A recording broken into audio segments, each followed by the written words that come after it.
Hi, I'm Nina Griffin, and this is the Astrology and Magic channel. Today we'll talk about the astrology of summer 2020, where we'll focus on the Cancer Ingress, but also more than that.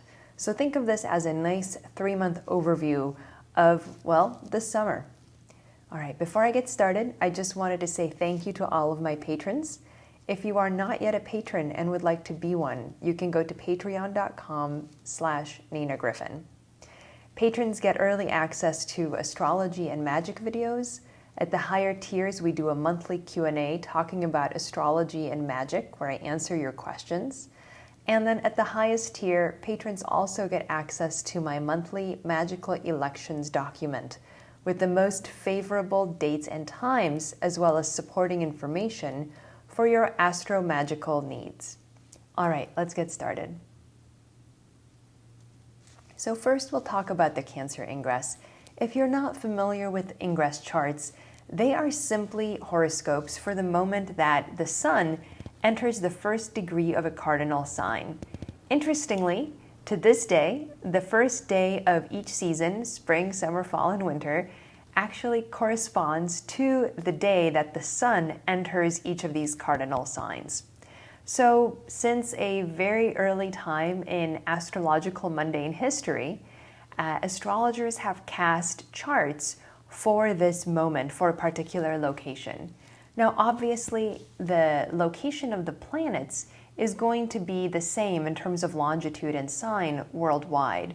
However, because you will cast them for a particular location, like the capital of a certain country, for example, you are going to see differences in house rulerships, house placements, and so on, so that you get an idea of what's coming in the next 3 months for that particular location based on this ingress chart.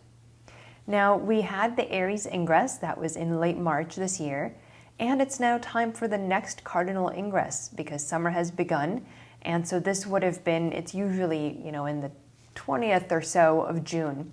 So we're a little bit ways into the summer, but we still have about 2 months left, or a little bit more actually. And I wanted to talk about some of the trends that are now shaping up now that we're a little bit into the season. Now, obviously, even though it's the winter season in the Southern Hemisphere, everything we talk about today still applies, right? So it doesn't matter whether you're in Australia or in Europe or the United States. The charts, even though the weather's a little different, right, depending on where you are, the chart is still going to be the same, just varying based on your location. Now, if we look at the Cancer Ingress chart set for Washington, D.C., which gives us a general overview of what we can expect in the United States for the next 3 months or so, we notice there is a strong emphasis on the 8th house. We have the Moon, the Sun, Mercury there, as well as the North Node. Now, the 8th house traditionally rules death and loss. It's not an auspicious house for the most part, and it's extra emphasized this year in the United States because the Sun and Moon are there. The luminaries have an added weight, an added strength, and added importance in every ingress chart, so we always want to see where they are in a given chart. Now, obviously, given that we have had COVID, we've had increased death rates and all of that, I can't say this is very surprising. I find it also particularly challenging that the ruler of the ascendant, which represents the country as a whole and the people as a whole, is Mars. And Mars in this case is in the 4th house. The 4th house traditionally is sort of a secondary house of death, right after the 8th house. It has other meanings, but once you see it linked to the 8th, you start thinking about it as maybe a malefic house. This is because it rules the lowest part of the chart. It is where things go to die, you could think of it. It's the house of the grave. Now, in this chart in the United States, we have Mars there. So Mars represents the people and the country, so this is not especially auspicious. And also, Mars makes a very, very close square to Moon in the 8th. So that's our linkage between the 4th and 8th houses in this Cancer Ingress chart. This square is actually applying, meaning that the Moon has yet to complete it, but it's very close to being at its highest strength, at its apex, and it's actually only 2 minutes of arc separate. It's a very exact aspect. So this does concern me, and as I had mentioned in my July forecast, I did talk about this issue of this summer is when we're really going to start seeing increased COVID cases, increased mortality, all that stuff. Everybody was sort of mentally preparing for the fall wave, but there's not really a fall wave if it starts in the summer, right? And that's the thing that I've been saying this whole time. So it's very important to recognize that if you are thinking of making kind of big plans that maybe count on the virus not being as deadly or not being as prevalent, this summer is not the time for it yet, right? That time will come, but we're just not there yet. This is a good summer during which you probably want to be extra careful. That's all I'm going to say. Now, again, in terms of personal planning, I think it's wise to be conservative this summer. Things will get better later, but again, this summer is not yet it. When we look at the Cancer Ingress charts for Europe, we see the impact being maybe less in terms of mortality, and it seems more economic there. And so, nobody escapes unscathed, I would say. It's just that the emphasis, the difficulty of this Mars-Moon square happens in different areas of life, in different parts of a nation.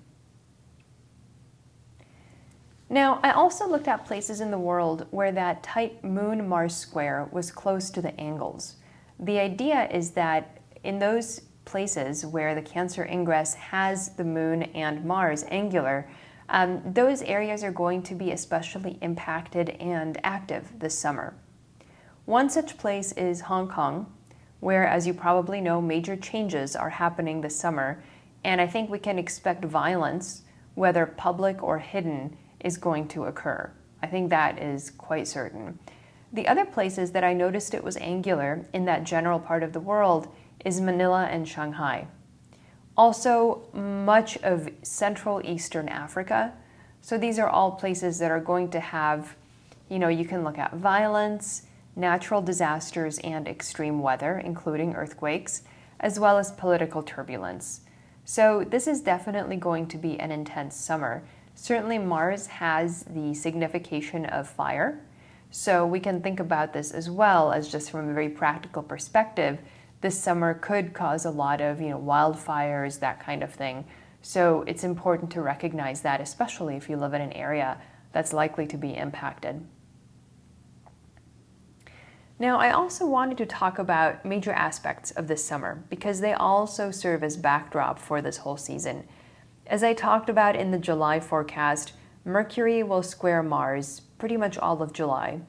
And this is because both planets are moving fairly slowly, so they will stay within the range of a square for a long time. As I discussed in the July forecast and also in my posts on social media, this is a cutting and backstabbing combination.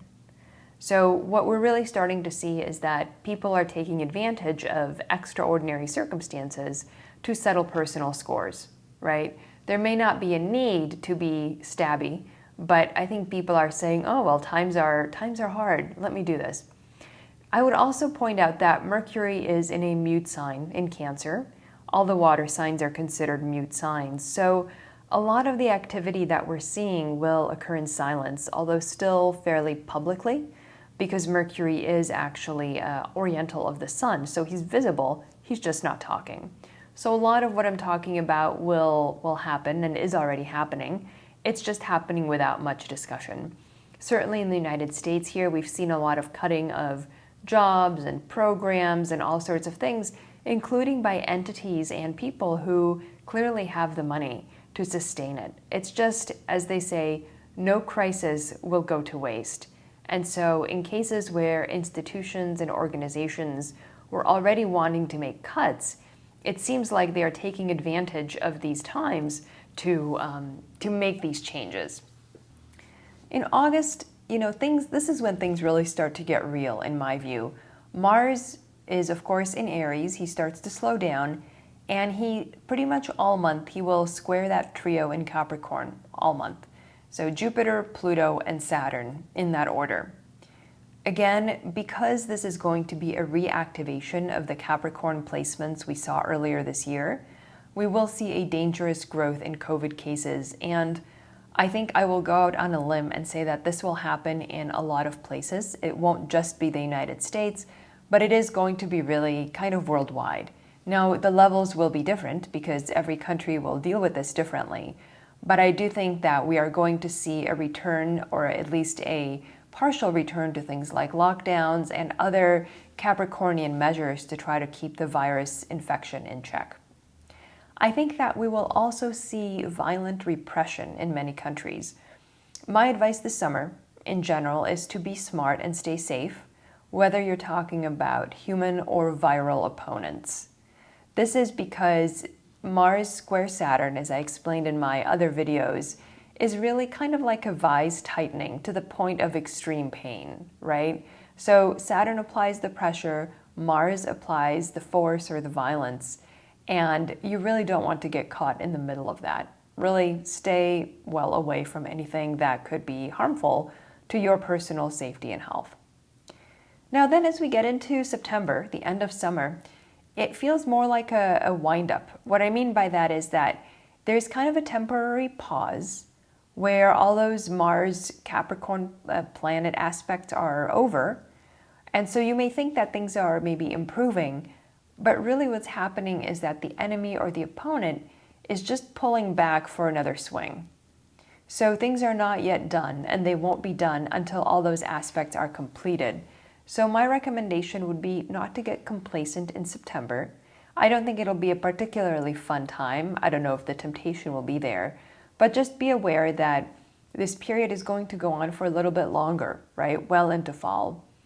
I think also we're going to see, as we get into late summer, certainly in the United States, we're going to see a lot more intentional, sort of hard political competition. It's a little bit hard to imagine, but we do have an election coming up in less than 4 months. Obviously, things have been pretty subdued this year compared to most other election years, but I would expect things start to get a lot more ruthless and a lot more serious. So again, I don't know that that will necessarily impact the average or ordinary person, but I do think that the combat and competition is going to get wilder and more desperate, for sure. All right, well, thank you very much for watching. I hope you enjoyed this video. My name is Nina Griffin, and again, if you would like to support what I do, please visit patreon.com/Nina Griffin.